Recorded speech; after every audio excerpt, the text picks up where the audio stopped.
Welcome back, curious minds. Today we have a little bit of a personal topic we're going to go over, and that's the fact that ayahuasca ruined my life. For spiritual creators, there seems to exist a spectrum. Those like Audrey Marcus, who really love plant medicine and think it's a great way to get on the path of spiritual awakening. And then you have creators like myself who think that this can give you a false light or a bad perception over what harnessing your own spirituality actually is. I want to say that I appreciate all methods to awakening, and I think whatever is best for you is best for you. However, I noticed that there's a little bit too strong of a push to use plant medicines as this total encompassing way to gain spirituality, or rather escape the ego.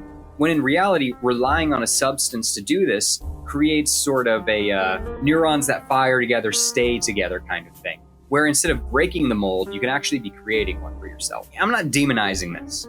I don't think that it's bad or anything like that, but potentially if you're using it for the wrong reasons or you don't have any sort of mentorship along with this can actually come out to a negative. This isn't surprising. I mean, if you were to jump into a car and go down the freeway without learning to drive first, you're probably going to get in a bad accident, and then you're going to be scared of cars. Next time I'm going to get in a car next time, I'm going to crash. I'm a crasher. That's what I do. If you want to avoid the spiritual car crash, let's get into my experience. I didn't have any sort of experience with psychedelics until I was in college. Eventually, I got to befriend a store owner who had the two components necessary to make ayahuasca. His brother was a shaman, so he was able to get the ingredients from South America. He taught me the methods. Now, it's important to know at this point in my life, I was probably as close as I've ever been to being completely non-spiritual, almost atheistic in nature.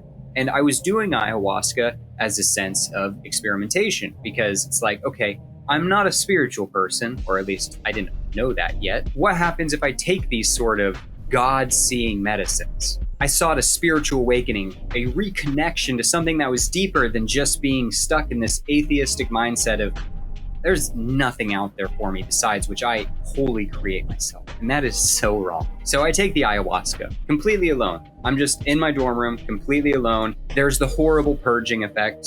You know, I didn't find it that bad, but it is nasty. I had some idea of what the psychedelic state was going to be like because of other substances, but what I wasn't aware was the talking. When you get into a deeper ayahuasca state, it's sort of like, you know, when you see a horse race and they're all let go at the beginning and they're all running at the same speed and they're trying to catch. That's kind of what your thoughts feel like. It's like I have 9 different thoughts all competing together, just going along this streamline into my head. I saw my first instances of what I believe to be the past life I'm most in resonance now, as I saw a monk that was bowing over and showing his conformity to a universe that was bigger than him. I was confused because this was a pretty intense hallucination at the time. What does this mean? Why would I just think of a monk? I wasn't reading any sort of monk literature before then. How did it come up? So these were things I'd explore later. Where everything went wrong was how I handled the questions. In a psychedelic experience, you're giving an intense insight that's suddenly taken away from you. And that trauma of spiritual abandonment can lead you to have a bad taste over what spirituality is. This leads some people to think that only when you're under the influence of these psychedelics that you can be in connection with that. Alternatively, people believe that whatever messages they receive during that psychedelic experience are kind of like their one and only messages, and they carry on their life not being a spiritual person, but rather carrying these messages they received on a psychedelic trip that may have been distorted or only part of a truth that they need to explore deeper in order to understand. Their resistance to thinking they can do any of this soul searching themselves makes them reliant on the psychedelic to the point that it actually makes them less spiritual. It makes their everyday life even less spiritual because they believe they have to have this sort of ritual or psychedelic to get into that state of mind. When in turn, we should all be striving to live in the now as much as possible. We shouldn't be using psychedelics like alcohol, where alcohol is intended that we build up all this frustration in a very conservative society for 5-6 days, and we let it loose all in one night, because thank God it's the only time I can share emotions and we're all drunk, and I can just use the excuse, oh, it didn't matter what I said last night because we were all drunk anyway. We can't put psychedelics in the same frame where a lot of people do, where they're like, oh, I was just tripping, so nothing actually mattered, or I just got a dip my toes in those waters, but now I'm back. I don't need to actually progress my thoughts. This is the state that I was stuck in. I thought that I received some messages that were this one-time only thing that was going to solve my life and propel me forward. I started thinking more about my relationships with my mother, my relationships with my girlfriend at the time, and kind of destroying a lot of the foundations in which I had built my entire life.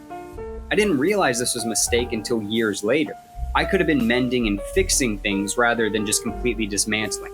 It almost gave me this point where I'm like, I had this big trip, now I have to completely reinvent my life so that I can stick to whatever clarification I found in those trips. This is a bad way to think about psychedelics. And this is why I don't agree with some of the stances that people like Audrey Marcus bring up.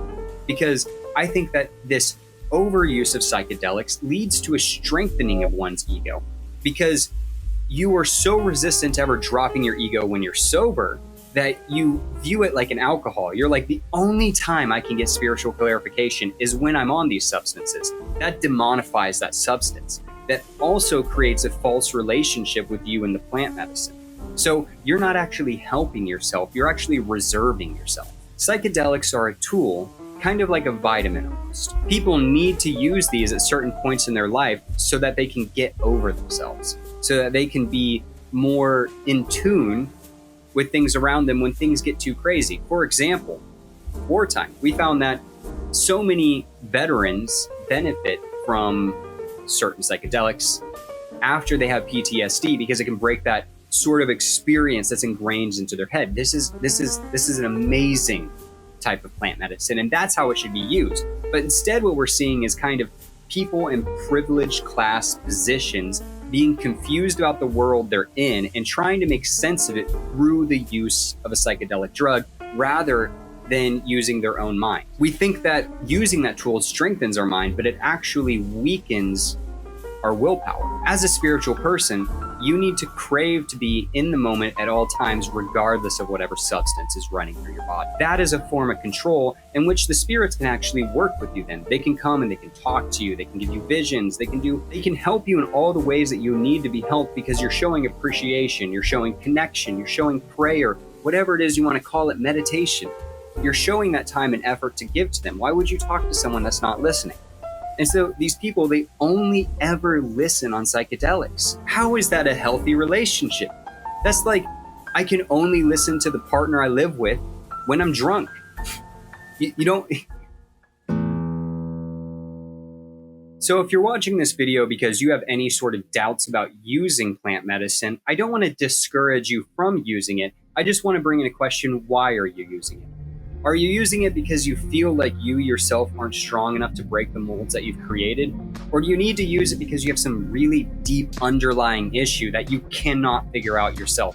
No form of emotional freedom therapy, no form of connection or meditation is going to solve it. You really feel like you're on your last leg. This is where plant medicine can help. But to over-rely on these plant medicines is to lead ourselves in a false light that does not progress the human race. These are meant to help a very few people awaken, but it's not meant for the entirety of the human race. Not everyone should be taking these plant medicines to reach their spiritual nature.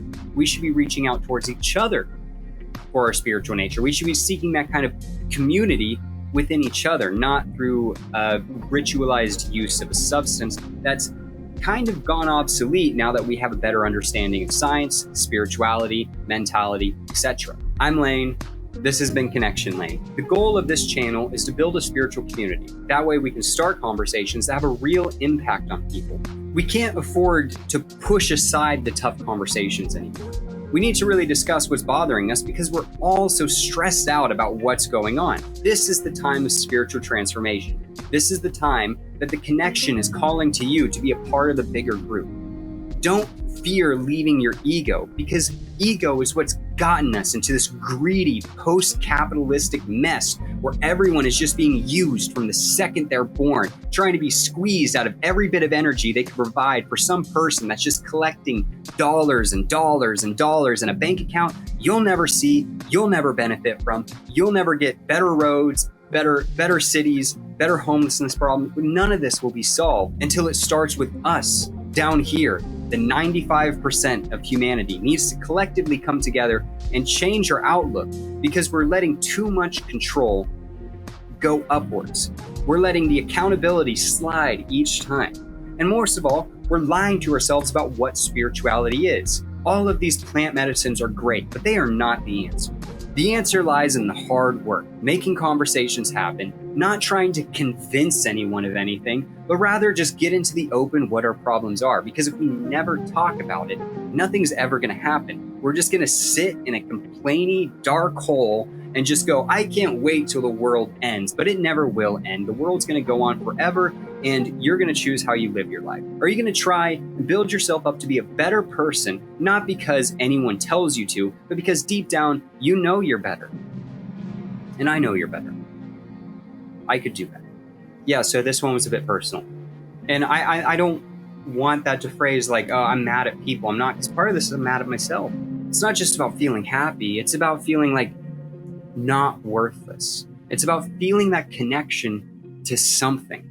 Because right now, and correct me if I'm wrong, it feels like so many people are living their lives connected to nothing.